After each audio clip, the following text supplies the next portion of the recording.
Time ಇಷ್ಟೊತ್ತಾಯ್ತು, ನಿದ್ದೆ ಮಾಡ್ದೆ ಏನು ಮಾಡ್ತಿದ್ಯಾ? ನಾಳೆ ಬೆಳಗ್ಗೆ ಮೀಟಿಂಗ್ ಇದೆ, ಪ್ರೆಸೆಂಟೇಷನ್ ಕೂಡ ಕೊಡಬೇಕು ಕಣೋ, ಅದಕ್ಕೆ ರೆಡಿ ಮಾಡ್ಕೊಳ್ತಾ ಇದ್ದೀನಿ. ಪರವಾಗಿಲ್ಲ, ನೀನು ಹೋಗಿ ಮಲ್ಕೋ.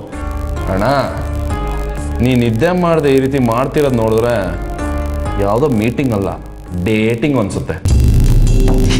ಏಯ್, ಹಾಗೇನಿಲ್ವೋ ನೋಡು, ಬಿಸ್ನೆಸ್ ಅಂದಮೇಲೆ ನಿದ್ದೆಗೆಡೋದು, ಯೋಚನೆ ಮಾಡೋದು ಇದೆಲ್ಲ ಇದ್ದಿದ್ದೇನೆ ಅಲ್ವಾ? ಅಯ್ಯೋ, ನನಗೆ ಅದೆಲ್ಲ ಗೊತ್ತಾಗಲ್ಲ. ನೀನು ನಿದ್ದೆ ಹಾಳು ಮಾಡೋಕ್ಕೆ ಅಮ್ಮ ಹೊಸ ರೂಟ್ ಕಂಡು ಹಿಡಿದಿದ್ದಾರೆ.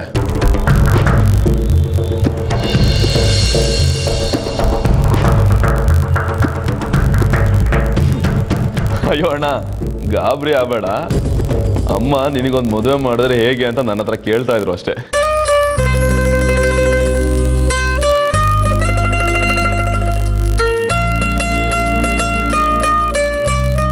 ಅಮ್ಮನ ಹತ್ರ ನೀನು ಗ್ರೀನ್ ಸಿಗ್ನಲ್ ಕೊಟ್ಟೆ ಅಂತ ಹೇಳೋಣ.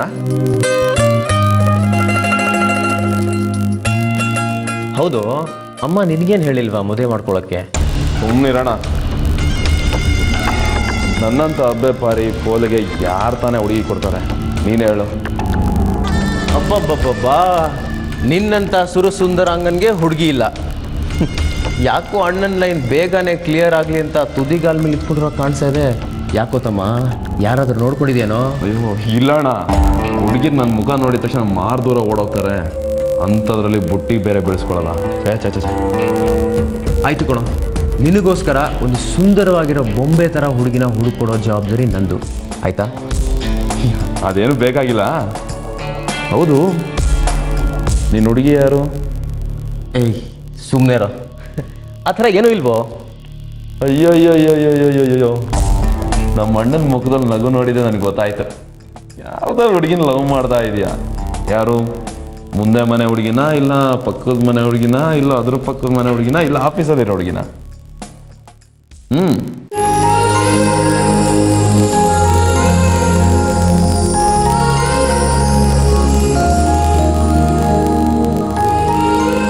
ಸ್ಮೈಲ್ ನೋಡಿದ್ರೆ ಒಂದು ಹುಡುಗಿನಲ್ಲ, 3 ಹುಡುಗಿರನ್ನ ನೋಡ್ಕೊಂಡಿರೋ ಹಾಗಿದೆ. ಅಲ್ಲ ಲೋ ಬಿಡ್ತು ಅನ್ನೋ ಬ್ರದರ್, ನಾನೊಂದು ಹುಡುಗಿನ ನೋಡಿದೆ, ನಂಗೆ ಅವಳೇ ಇಷ್ಟ ಆದ್ದು ಕಣೋ. ಹಾಗಾದ್ರೆ ಅಮ್ಮನಿಗೆ ಹೇಳಿ ಪಪ್ಪ ಡುಮ್ ಡುಮ್ ಪಪ್ಪ ಡುಮ್ ಡುಮ್ ಅಂತ ಒಳಗ ಓದಿಸ್ಬಿಡೋದಾ? ಆದರೆ ಒಂದು ಸಣ್ಣ ಪ್ರಾಬ್ಲಮ್ ಇದೆ ಕಣೋ.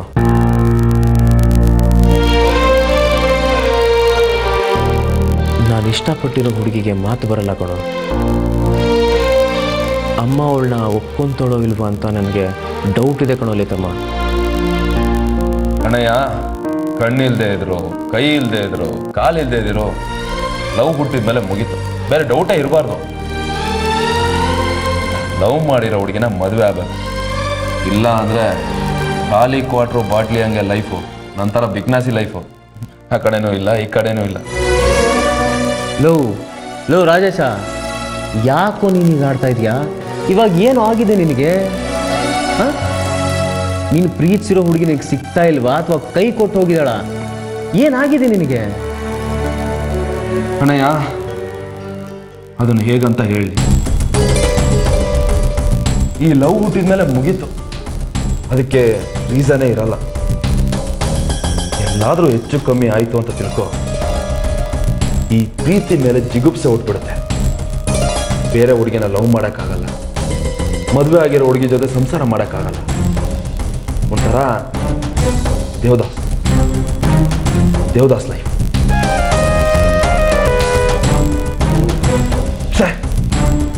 ನನ್ನ ಲವ್ ಸ್ಟೋರಿ ಹೇಳಿ ನಿನಗೆ ಮೂಡ್ ಆಫ್ ಮಾಡಿಬಿಟ್ಟೆ. ಸರಿ, ತುಂಬ ಲೇಟ್ ಆಗಿದೆ, ಹೋಗಿ ಮಲ್ಕೊ, ಬೆಳಗ್ಗೆ ಕೆಲಸ ಮಾಡ್ಕೊ, ಸರಿನಾ? ಸರಿ, ಗುಡ್ ನೈಟ್. Good night. ಈ ವಿಷಯದ ಬಗ್ಗೆ ಡೀಪಾಗಿ ಯೋಚನೆ ಮಾಡು.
ಇಷ್ಟ ಆಗ್ತಾ ಇದೆಯಾ?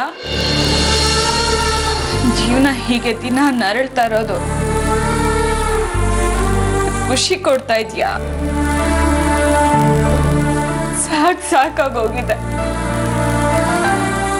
ನಾನು ಪ್ರತಿದಿನ ಎಷ್ಟೇ ಬೇಡ್ಕೊಂಡ್ರು ಸುಮ್ಮನೆ ಇದೆಯಲ್ಲ.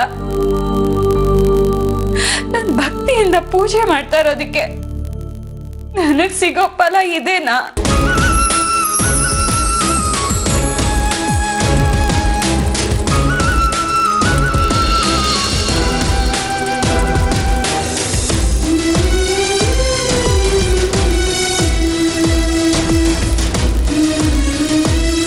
ಸಾಕಾಗೋಗಿದೆ.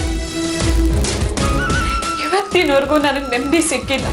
ಮುಂದೆ ಆದ್ರೂ ನೆಮ್ಮದಿ ಸಿಗ್ಬೋದು ಅನ್ನೋ ನಿರೀಕ್ಷೆಲೆ ದಿನಗಳನ್ನ ತಳ್ತಾ ಇದ್ದೀನಿ. ಕುತ್ತಿಗೆಗೆ 2 ತಾಳಿ. ಯಾವ ಹೆಣ್ಣಿಗೂ ಇಂಥ ಸ್ಥಿತಿ ಬರಬಾರ್ದು. ಅತಂತ್ರ ಸ್ಥಿತಿಲಿದ್ದೀನಿ. ಒಪ್ಕೊಳ್ಳೋಕ್ಕೂ ಆಗದೆ ಹೇಳ್ಕೊಳ್ಳೋಕ್ಕೂ ಆಗದೆ ಸಂಕಟ ಪಡ್ತಾ ಇದ್ದೀನಿ. ಹುಡುಗ ಕಣ್ಣಿಗೆ ನಾನು ಬೆಳಕಲ್ಲಿದ್ದೀನಿ. ಆದ್ರೆ ಬದುಕು ಕತ್ಲೆಲ್ಲೇ ಇದೆ. ಎಲ್ರೂ ಜೀವನದಲ್ಲೂ ಬೆಳಕು ಕೊಡ್ತೀಯ. ನನ್ ಬದುಕಲ್ಲೂ ಬೆಳಕು ಕೊಡ್ಬೇಕು ಅನ್ನೋ ಮನ್ಸು ಇನ್ನೂ ಮಾಡಿಲ್ವಾ?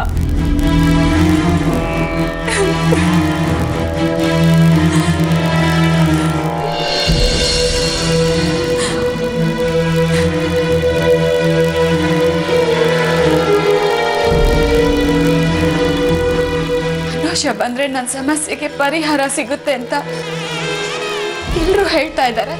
ಆದ್ರೆ ಮನೋಜ ಎಲ್ಲಿದ್ದಾನೆ? ಯಾವಾಗ ಬರ್ತಾನೆ? ನಿರೀಕ್ಷೆನೆ ಬದುಕಾಗ್ಬಿಟ್ರೆ ಜೀವನಕ್ಕೆ ಅರ್ಥ ಇದೆಯಾ?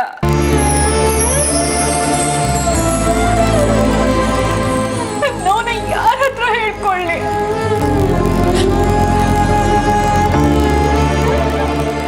ನಾನು ನಿನ್ನ ಹತ್ರ ಹೇಳ್ಕೊತಾ ಇದ್ದೀನಿ.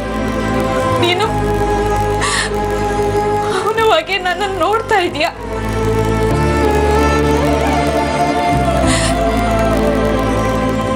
ಪರಿಹಾರದ ರೂಪದಲ್ಲಾದ್ರೂ ನನಗೆ ನೀನು ಉತ್ತರ ಕೊಡ್ತೀಯ ಅಂತ ಕಾಯ್ತಾ ಇರ್ತೀನಿ. ಆದಷ್ಟು ಬೇಗ ಮನೋಜನ್ನ ಈ ಮನೆಗೆ ವಾಪಸ್ ಕಳಿಸು. ಇಲ್ಲ,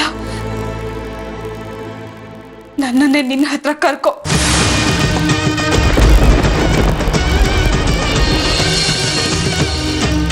ಆಯ್ಕೆ ನಿನ್ಗೆ ಬಿಟ್ಟಿದ್ದೀನಿ.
ನಿಂತ್ಕೊಂಡು ಏನ್ ಮಾಡ್ತಿದ್ದಾನೆ?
ಬದುಕಿಸಿದ್ರಿ ನನ್ನ ಸಾಯುವಂತದ್ದೇನಾಗಿದೆ ನಿನ್ಗೆ?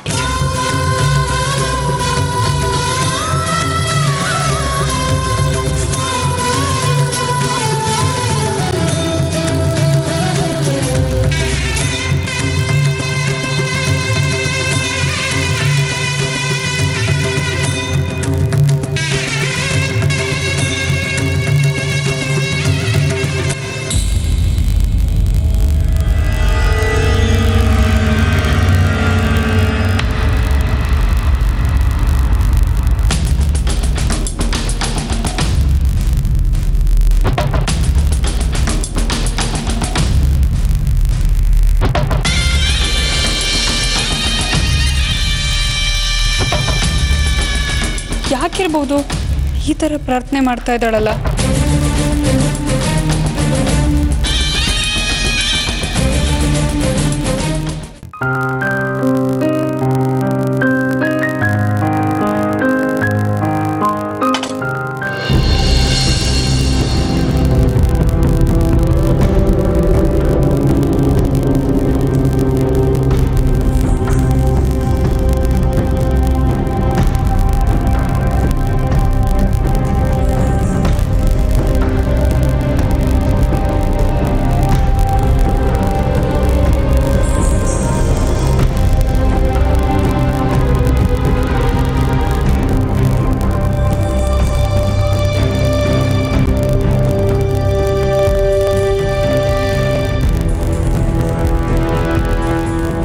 ಯಾಕೆ ಹಾಗೆ ಮಾಡ್ಕೊಳಕ್ ಹೋದೆ?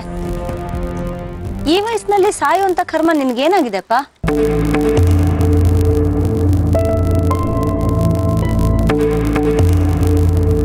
ನನ್ ಮಗನ್ ತರ ಕಾಣಿಸ್ತಾ ಇದ್ಯಾ?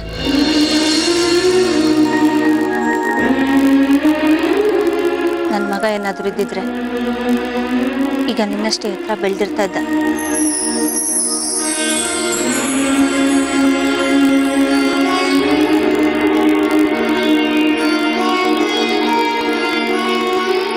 ಏನಾಗಿದೆ ನಿಮ್ಗೆಲ್ಲ? ಬಿಸಿ ರಕ್ತದ ಹುಡುಗರು ನೀವು. ಕಷ್ಟನೂ ಅರ್ಗಿಸ್ಕೊಳ್ಳೋಂತ ಶಕ್ತಿ ಇರುತ್ತೆ ನಿಮ್ಗೆ. ಅಂತದ್ರಲ್ಲಿ ಆತ್ಮಹತ್ಯೆ ಮಾಡ್ಕೊಳಕ್ ಹೋಗೋಂಥದ್ದು ಏನಪ್ಪ ಇತ್ತು?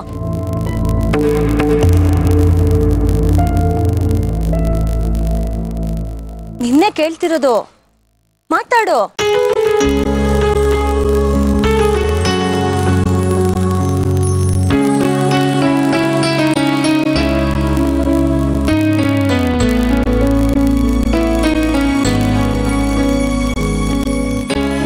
ಅರ್ಹತೆ ಕಳ್ಕೊಂಡ್ಮೇಲೆ ಸಾಯೋದೊಂದೇ ತಾನೇ ದಾರಿ. ಎಲ್ರಿಗೂ ನಾನು ಬೇಡ ಅದೇ. ಹಾಗಿದ್ಮೇಲೆ ಈ ದೇಹ ಇಟ್ಕೊಂಡು ನಾನೇನ್ ಮಾಡ್ಲಿ? ಯಾರಿಗೋಸ್ಕರ ಬದುಕ್ಲಿ? ಗೊತ್ತಿಲ್ಲದೆ ಇರೋ ಊರು, ನಡೆಯೋ ದಾರಿ, ಇದು ಯಾವುದಕ್ಕೂ ಅರ್ಥನೇ ಇಲ್ದೆ 4 ತಿಂಗಳು ಅಲೆಮಾರಿಯಾಗಿ ಬದುಕಿದ್ದೀನಿ. ಇನ್ನು ಸಾಕಾಯ್ತು ನನಗೆ. ಅದಕ್ಕೆ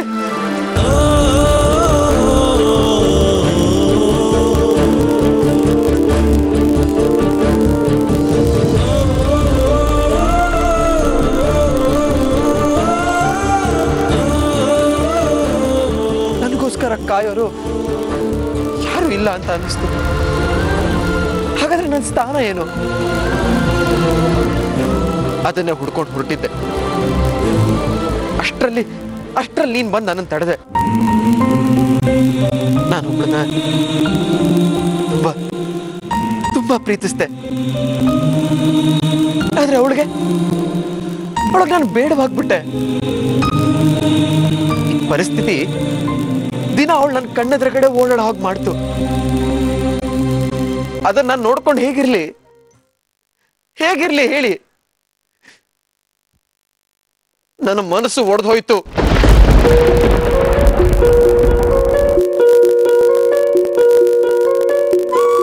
ಅಲ್ಲೇ ಅಕ್ಕಪಕ್ಕ ಇರೋರು, ನಮ್ಮ ಮನೆಯವರು ಎಲ್ಲರೂ ನನ್ನ ಪ್ರಶ್ನೆ ಮಾಡ್ತಿದಾರ ಅಂತ ಅನಿಸ್ತು.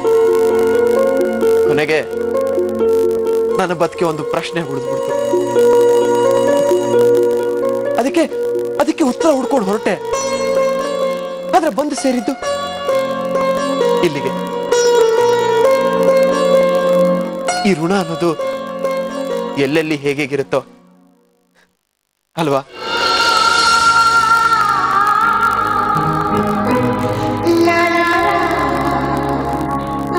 ನೀವು ಸರಿಯಾದ ಜಾಗಕ್ಕೆ ಬಂದು ಸೇರಿದೆ. ಆದ್ರೆ ನಂಗಿರೋದು ಇದೊಂದೇ ಮನೆ.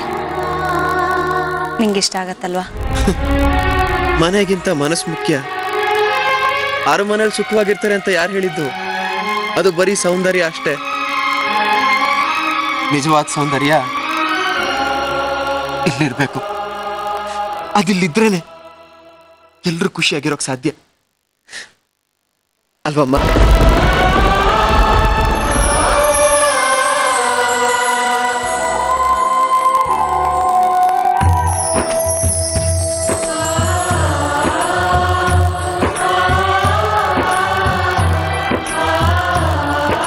ಇಷ್ಟು ಒಳ್ಳೆ ಮನ್ಸಿರೋ ನಿನಗೆ ಯಾರು ನೋಯಿಸಿದ್ರು?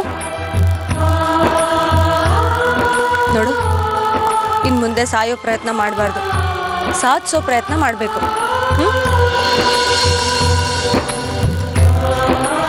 ಹಾಗೇನಾದ್ರೂ ಸಾಯೋದಿದ್ರೆ ನಾನು ಯಾವತ್ತೋ ಸಾಯ್ಬೇಕಾಗಿತ್ತು ಕಣೋ. ಇದ್ದೊಬ್ಬ ಮಗನ್ನ ಕಳ್ಕೊಂಡು ಇವತ್ತು ನಾಳೆನೋ ಅವ್ನು ನನ್ನ ಮಡ್ಲಿಗೆ ಬಂದು ಸೇರ್ತಾನೆ ಅಂತ ಜೀವನ ಕೈನಲ್ಲಿ ಇಟ್ಕೊಂಡು ಕಾಯ್ತಾ ಇದ್ದೀನಿ. ಅಯ್ಯೋ, ನಾನು ನೋಡು ಅವಾಗಿಂದ ನಿನ್ನನ್ನು ನಿಲ್ಲಿಸಿ ಮಾತಾಡಿಸ್ತಾನೆ ಇದ್ದೀನಿ. ಕುಡಿಯೋಕ್ಕೆ ಕಾಫಿ ಏನಾದರೂ ತೊಗೊಳ್ತೀಯಾ? ಇರು, ತೊಗೊಂಬರ್ತೀನಿ. ಅಮ್ಮ, ಒಂದು ಮಾತು ಕೇಳ? ಅದೇನು ಕೇಳಪ್ಪ? ಯಾವ ಜನ್ಮದ ಋಣನೋ ಏನೋ, ನೀನ್ ನನಗ್ ಸಿಕ್ತೆ. ನಿನ್ನ ಅಮ್ಮ ಅಂತ ಕರೀಲ?